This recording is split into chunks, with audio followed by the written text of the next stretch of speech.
नमस्कार, आप देख रहे हैं अपना बिहार। मैं हूं आपके साथ सुकन्या सिंह।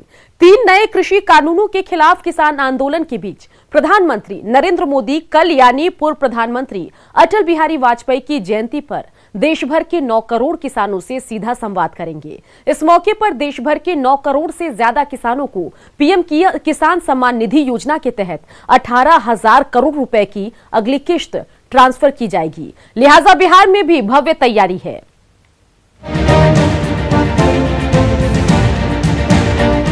शुक्रवार को पूर्व प्रधानमंत्री अटल बिहारी वाजपेयी का जन्मदिन है। इस बार बीजेपी अटल जी के जन्मदिन को खास तरीके से मनाने जा रही है। पटना में भी इसकी भव्य तैयारी की जा रही है। बीजेपी कार्यालय में मौजूद है। यहाँ पर देखिए पूरी तैयारी हो चुकी है। आप देख रहे होंगे ये जो टेंट लगाया गया है, इसके अंदर कल कई कार्यक्रम होने हैं। यहाँ पर कवि सम्मेलन और तमाम चीजें यहाँ पर जो बीजेपी के लोग हैं वो करवा रहे हैं। इसके अलावा कल प्रधानमंत्री नरेंद्र मोदी जी भी किसानों को संबोधित करेंगे अटल बिहारी वाजपेयी जी के जन्मदिन को लेकर। 25 तारीख को अटल बिहारी वाजपेयी के जन्मदिन को भारत सरकार सुशासन दिवस के रूप में मना रही है। इसी दिन सरकार की तरफ से 9 करोड़ किसानों के खाते में 2 घंटे के भीतर 18,000 करोड़ रुपए ट्रांसफर किए जाएंगे। विशेष तौर पे कल प्रधानमंत्री जी किसानों को संबोधित करेंगे। किसानों का जो सम्मान निधि है उसका अंतिम किस्त 2,000 रुपये का 9 करोड़ से अधिक किसानों को सीधे तौर पे कल उनके खाते में डालने का काम करेंगे। जाहिर तौर पर 6 राज्यों के किसानों के साथ प्रधानमंत्री नरेंद्र मोदी सीधा संवाद करेंगे और नए कृषि कानून पर विपक्ष के भ्रमजाल को तोड़ेंगे। न्यूज़ 18 के लिए पटना से साकेत कुमार की रिपोर्ट।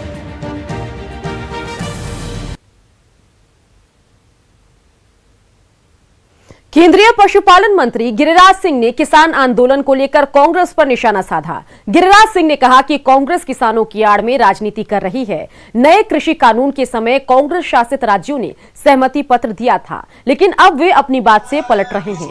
कांग्रेस किसानों में भ्रम फैला रही है। गिरिराज सिंह सोनपुर के बाबा हरिहर नाथ मंदिर में पूजा अर्चना करने पहुंचे थे।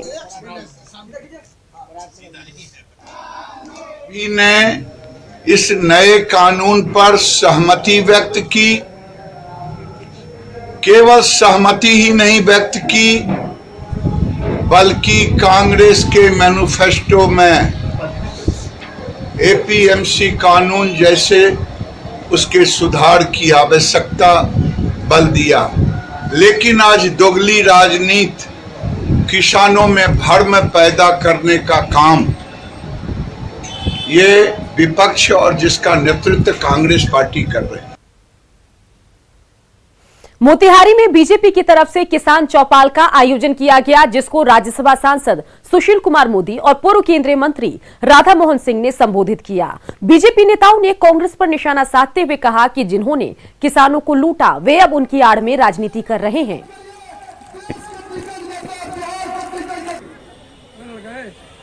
नहीं गरीब का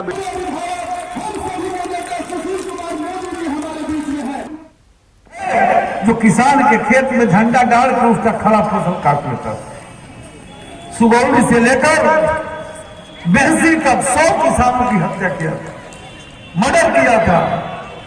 राय शंकर शर्मा जी के नेतृत्व में हम लोग लड़ाई लड़ रहे हैं। उसको शर्म भी नहीं लगता है, लाल झंडा लेकर किसान किसान कर रहा है। उसको केवल पंजाब और अगल बगल के कुछ मुट्ठी भर लोगों का समर्थन है। देश के किसान इस आंदोलन के साथ नहीं है। जो यूपी से लेकर मध्य प्रदेश, राजस्थान, छत्तीसगढ़ वो कांग्रेस शासित राज्य हो या केरल हो, पूरा देश आज नरेंद्र मोदी के पीछे खड़ा है। और आज के इस किसान आंदोलन को धीरे धीरे जो कुछ वामपंथी हैं, जो कुछ अर्बन नक्सल हैं और जो लोग नरेंद्र मोदी को चुनाव में पराजित नहीं कर पाए, तो किसानों को बरगला कर और एक देश के अंदर हवा खड़ा करने का काम कर रहे हैं। तो मैं तो जानना चाहता हूँ ये हन्नान मोल्ला कौन है? बिहार के डिप्टी सीएम बनने के 1.25 महीने बाद तारकिशोर प्रसाद और रेणु देवी प्रधानमंत्री नरेंद्र मोदी से मिलने पहुंचे। दोनों डिप्टी सीएम की ये पहली मुलाकात थी। बिहार के दोनों डिप्टी सीएम को सरकार चलाने का गुरु मंत्र मिला। साथ ही बिहार के विकास के लिए सही से काम करने और वोटरों को भरोसा बनाए रखने का मोदी मंत्र भी मिला। प्रधानमंत्री जी तो पूर्व से ही बिहार के लिए खड़े हैं और इसीलिए उन्होंने आत्मनिर्भर बिहार और आत्मनिर्भर भारत एवं आत्मनिर्भर बिहार की बात की। उनके मन में कहीं न कहीं पहले से भी बिहार के विकास के लिए कुछ वो उनका अपना एक दृष्टि है और इसलिए उन्होंने स्पष्ट तौर पर कहा कि अपने कार्यकर्ताओं को साथ लेकर, एनडीए को साथ लेकर बिहार को कैसे एक विकसित बिहार बनाएं, इसके लिए काम करें। हम साथ हैं। भारत जो है वो संस्कृति और संस्कार का जो देश है, तो बिहार भी उसमें और भी अव्वल रहे, क्योंकि बिहार पुरानी दृष्टि में देखिए तो वहीं से चाणक्य हैं, वहीं से अशोक सम्राट हैं, वहीं से सारे लोग हैं। तो उनका जो कार्य हुआ, या लोकतंत्र की जननी जिसको कहिएगा, वो वहीं से है।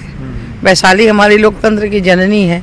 तो लोकतंत्र कैसे मजबूत रहे और हमारा विकास कैसे बिहार का हो, और बिहार के विकास को विकसित बिहार और आत्मनिर्भर बिहार बनाने के लिए माननीय नीतीश जी के अगुवाई में हमेशा हमारे माननीय प्रधानमंत्री जी का सपोर्ट रहा है और वो आगे भी रहेगा।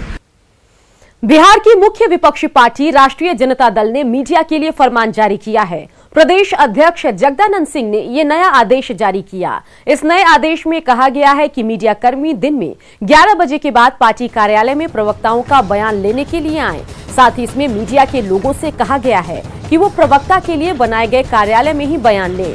पटना आरजेडी ऑफिस के गेट पर ही नोटिस चिपकाया गया है। ऐसे में सवाल उठता है कि क्या कोई बड़ी घटना या वैसी न्यूज स्टोरी जिस पर पत्रकारों को उनके पार्टी के नेताओं के पक्ष की जरूरत होगी, वैसी हालत में क्या रात में आरजेडी कार्यालय खुला रहेगा? को लेकर राष्ट्रीय जनता दल ने एक नया फरमान जारी किया है। आरजेडी कार्यालय का ये मेन गेट, और देखिए इस पर ये सूचना चिपकाया गया है और इसमें साफ तौर पर ये लिखा गया है कि दिन के 11 बजे के बाद ही प्रदेश कार्यालय में आप आएं और पूरे प्रदेश कार्यालय में आप यहाँ वहाँ बाइट न लें, बल्कि जो प्रवक्ता कक्ष है सिर्फ उसी में बाइट लें। हालांकि अब आरजेडी के इस नए फरमान पर कई तरीके की चर्चाएं हैं। सवाल ये उठ रहे हैं कि आखिर नौबत क्या आई कि आरजेडी को इस तरीके का फरमान जारी करना पड़ा। सत्ता पक्ष के लोग ये कह रहे हैं कि मीडिया पर प्रतिबंध है, तो वहीं इस पूरे मामले पर आरजेडी का कहना है कि मीडिया के सहूलियत के लिए किया गया है। लेकिन सवाल जरूर उठता है कि आखिर बिहार के सियासत में इस तरीके की पहल जो आरजेडी के द्वारा पहली बार की गई, और आखिर क्या नौबत आन पड़ी कि आरजेडी को इस तरीके का एक नोटिस अपने कार्यालय के बाहर चिपकाना पड़ा। कैमरा पर्सन दीपक के साथ शैलेंद्र, न्यूज 18 पटना। बिहार से अक्सर गायब रहने के आरोप तेजस्वी यादव झेलते हैं। वो एक बार फिर राज्य से बाहर चले गए। विपक्षी पार्टियों का आरोप है कि तेजस्वी यादव क्रिसमस और न्यू ईयर सेलिब्रेट करने दिल्ली गए हैं। जेडीयू नेता नीरज कुमार से बात की न्यूज 18 संवाददाता आनंद अमृतराज ने। जी, आपने 3 सवाल तैयार किया है तेजस्वी से, क्या है? मचिया मैन माननीय तेजस्वी यादव जी, क्या राजनीति की कार्य दिशा जो होती है, कार्य प्रणाली है, वो आप एक नई तकनीक आपने विकसित किया है कि फेसबुक, ट्विटर और प्रेस कॉन्फ्रेंस से राजनीति करो। चूंकि पैर में कीचड़ न लगे, हालांकि बिहार में इसकी संभावना नहीं है, पैर पर जमीन पर ना आए तो राजनीतिक अवकाश में चले जाओ। भाई राजनीति में अवकाश लिया जाता है, ये तो 24 घंटा लोगों की सेवा करने का है। तो दिल्ली गए, उस पर आप सवाल उठा रहे हैं। अब वो कहाँ गए वो मैं नहीं जानता हूँ, लेकिन सवाल मेरा जायज है कि जब आपने प्रेस कॉन्फ्रेंस कर करके मुद्दों को आप उठाते हैं तो मुद्दों के प्रति गंभीर क्यों नहीं रहते हैं? भाई मुद्दों पर गंभीर नहीं रहिएगा तो आप किस कारण से गए, कहाँ गए, राज्य में है, राज्य के बाहर गए, ये मैं नहीं जानता, लेकिन सवाल उठना लाजमी है। चूँकि आपके दल के प्रदेश कार्यालय में अगर ताला बंद कर दिया गया कि प्रवेश निषेध, तो आप भी बिहार की सीमा को आपने त्याग दिया, वहाँ भी प्रवेश निषेध करके निकल गए।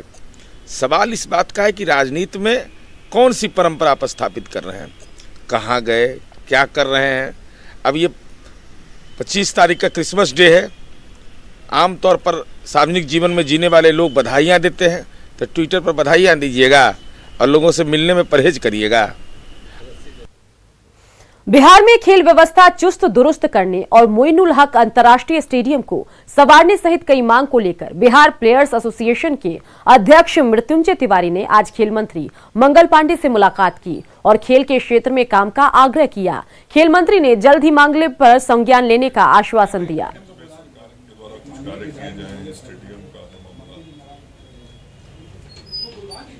तो पहले से ही खेल और खिलाड़ियों को लेकर अपनी बातों को कहते रहे हैं अपने संगठन के माध्यम से, और हमेशा खेल और खिलाड़ियों के मुद्दे को जब भी उन्होंने उठाया है सरकार ने उन विषयों की ओर ध्यान दिया है।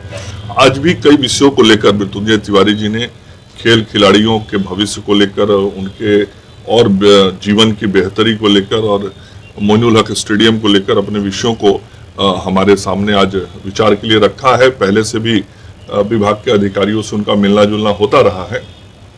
जो विषय आज हमारे संज्ञान में लाया गया है, मैं विभाग के अधिकारियों के साथ बैठ के उस पर विचार विमर्श करके उचित निर्णय करूंगा। बिहार में क्राइम कंट्रोल को लेकर सीएम नीतीश की सख्ती के बाद पुलिस मुख्यालय भी अब एक्शन में आ गया है।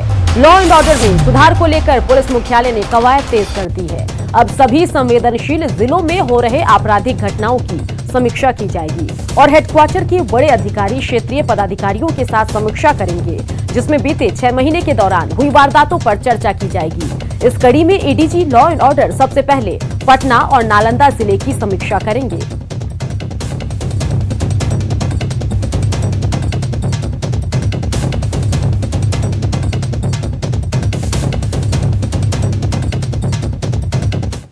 अवैध शराब के खिलाफ उत्पाद विभाग की छापेमारी लगातार चल रही है। पुलिस शराब कारोबारियों को पकड़ने के लिए दल बल के साथ जुटी है। आज पटना सिटी के आलमगंज में छापेमारी अभियान चलाया गया, जिसमें सैकड़ों लीटर देसी शराब जब्त किया गया। पुलिस के आने की भनक लगते ही कारोबारी भागने में सफल रहे, लेकिन पुलिस ने भारी मात्रा में मौके से शराब जब्त किया है।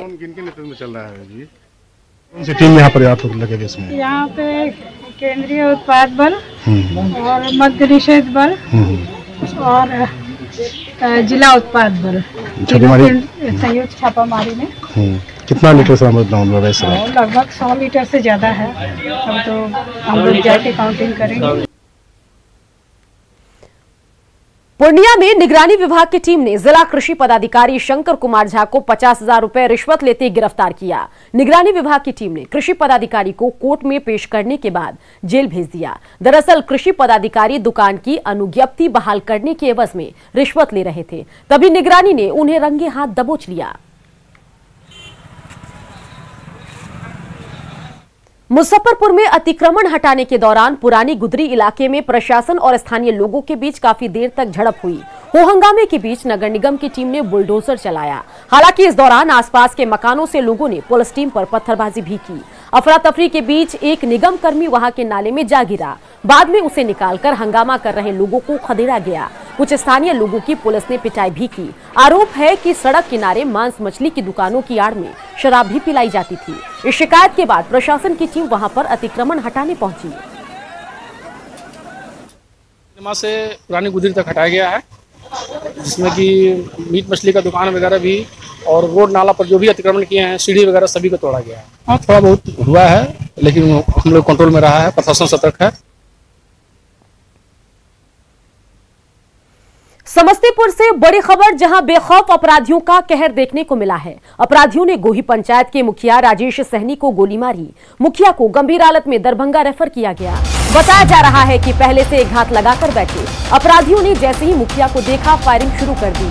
फिलहाल पुलिस मामले की जांच में जुटी है।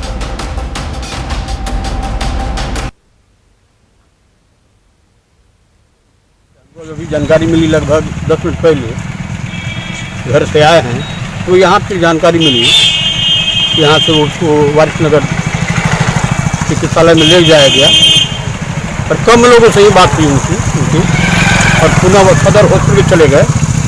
अभी तक जानकारी नहीं मिल पाई है। समस्तीपुर में पति ने पत्नी की हत्या कर दी और शव को फंदे से लटका दिया। बताया जा रहा है कि महिला पर पहले भी उसने हमला किया था। दरअसल आरोपी अपनी पत्नी के खूबसूरत नहीं होने से नाराज था। परिवार ने शादी कर दी, लेकिन ये उसे अपनाने को तैयार नहीं था। फिलहाल पुलिस पूरे मामले की छानबीन में जुटी है।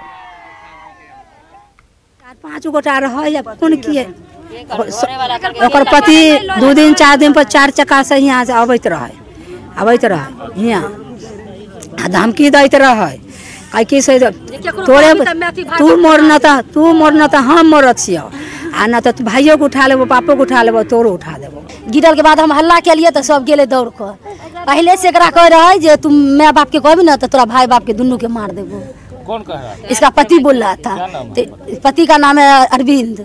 उसका जो है से यहाँ पर परिजन भी है, उसको डेड बॉडी देखा गया, उसका विधिवत कार्रवाई की जा रही है। अच्छा, ये हत्या किसके द्वारा की गई है इसके बारे में? ये अभी क्लियर नहीं हुआ है कि हत्या किसके बारे में, पता अभी नहीं चल, पता लगाया जा रहा है।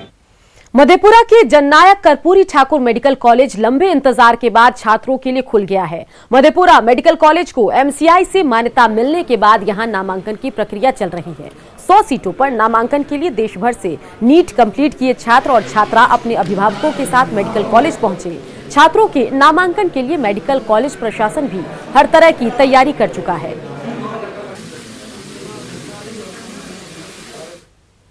हमारा भतीजा पहली बार यहाँ एडमिशन लेने के लिए हम लोग आए हैं, वो फर्स्ट बैच का स्टूडेंट होगा है। और यहाँ के लोग, यहाँ की व्यवस्था, यहाँ देख करके भाई हम लोग काफ़ी उत्साहित हैं और काफ़ी उम्मीद लगाए हैं कि हम लोग का बच्चा यहाँ से अच्छा करके निकलेगा, अच्छी से अच्छी व्यवस्था देंगे लोग। ये सेकेंड अपग्रेडेशन के बाद बहुत सीट खाली हो गया, इसलिए अभी 80 के लगभग जहाँ तक हमको रिपोर्टिंग है कि आ गए हैं लोग, है ना। तो उसको जो है सो हम लोग ले रहे हैं, सबका फिर से फिजिकल वेरिफिकेशन और जितना है डॉक्यूमेंट वेरिफिकेशन, बायोमेट्रिक, ताकि कोई भी एक भी गड़बड़ कोई भी छात्र का एडमिशन ना हो। और यही है मुख्य, आज तो 80 के लगभग हमें उम्मीद है कि आज एडमिशन हो जाएगा। बाद बाकी हम लोग चाहेंगे कि आज 1:30 बजे रात तक भी जगना पड़े तब भी कर ही लें। बिहार में जूनियर डॉक्टर की हड़ताल की वजह से मरीज परेशान हैं। दूसरे दिन भी जारी हड़ताल से मरीजों को भारी परेशानियों का सामना करना पड़ रहा है। जूनियर डॉक्टरों की हड़ताल से बिहार के सभी 9 मेडिकल कॉलेज प्रभावित हैं, जहां ओपीडी और इमरजेंसी सेवा पर भी इसका खासा असर पड़ा है।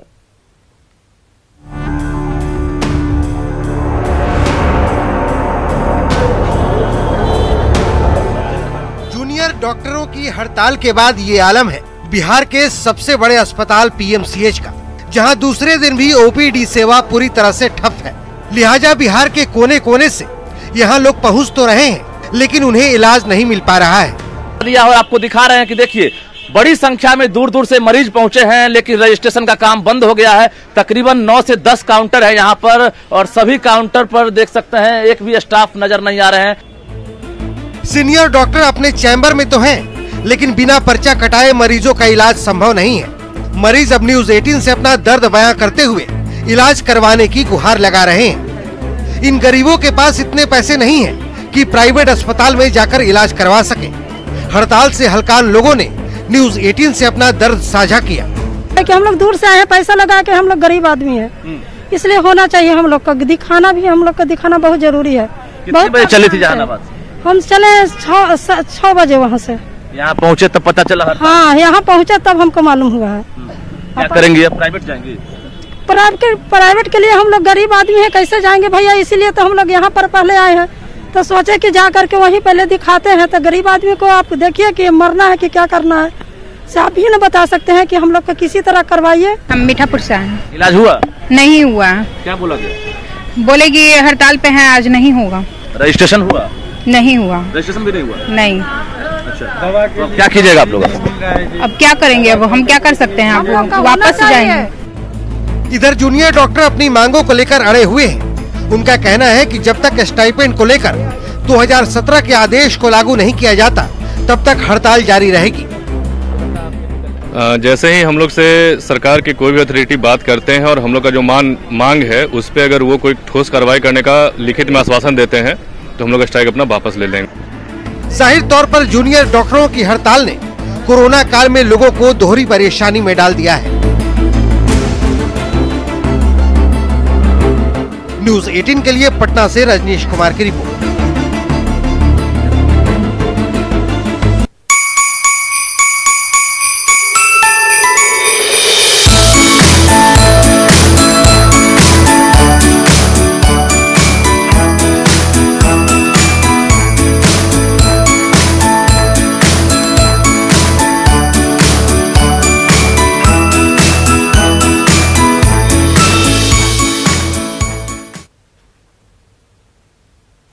पटना में क्रिसमस पर कोरोना का असर साफ साफ देखने को मिल रहा है। यहां चर्चों में प्रभु ईसा मसीह की याद में सिर्फ प्रार्थना का आयोजन किया जाएगा और किसी तरह का सांस्कृतिक कार्यक्रम आयोजित नहीं किया जाएगा। साथ ही मास्क पहनकर आने वालों को ही चर्च में जाने की अनुमति होगी। चर्चों में भीड़ नहीं हो, इसके लिए कई जगहों पर 2 शिफ्ट में प्रार्थना सभा आयोजित की गई है। पटना के कैथोलिक चर्च का जायजा लिया संवाददाता संजय कुमार ने। क्रिसमस पर कोरोना का प्रभाव दिख रहा है। हम बिहार के सबसे बड़े कैथोलिक चर्च में है। यहाँ पर देखिए माता मरियम की यहाँ पर मूर्ति और कैंडल भी जलाया गया है। हालांकि बहुत कम संख्या में लोगों को अंदर आने की अनुमति दी गई है। जाहिर सी बात है, जिस तरीके से कोरोना का संक्रमण है, काफ़ी एहतियात बरता गया है और कल भी लोगों से अनुरोध किया गया। हमारे साथ फादर हैं, उनसे हम बात कर लेते हैं। कल के लिए, कल क्रिसमस है, फादर क्या अनुमति दी गई? कल सुबह 7 बजे प्रेयर है, प्रेयर मिसा है, हम लोग बोलता है प्रेयर सर्विस। उसमें केवल इस चर्च का सदस्य लोगों को ही अंदर आने के लिए अनुमति है। Only for members? हाँ, because otherwise too crowded, it will become too crowded and we don't have space enough to keep all the distance and all that. ईसाई लोग प्रभु यीशु मसीह का जन्म दिवस इस रात में हुआ है, 24 दिसंबर मिडनाइट में हुआ है यरूशलेम बेथलेहम में।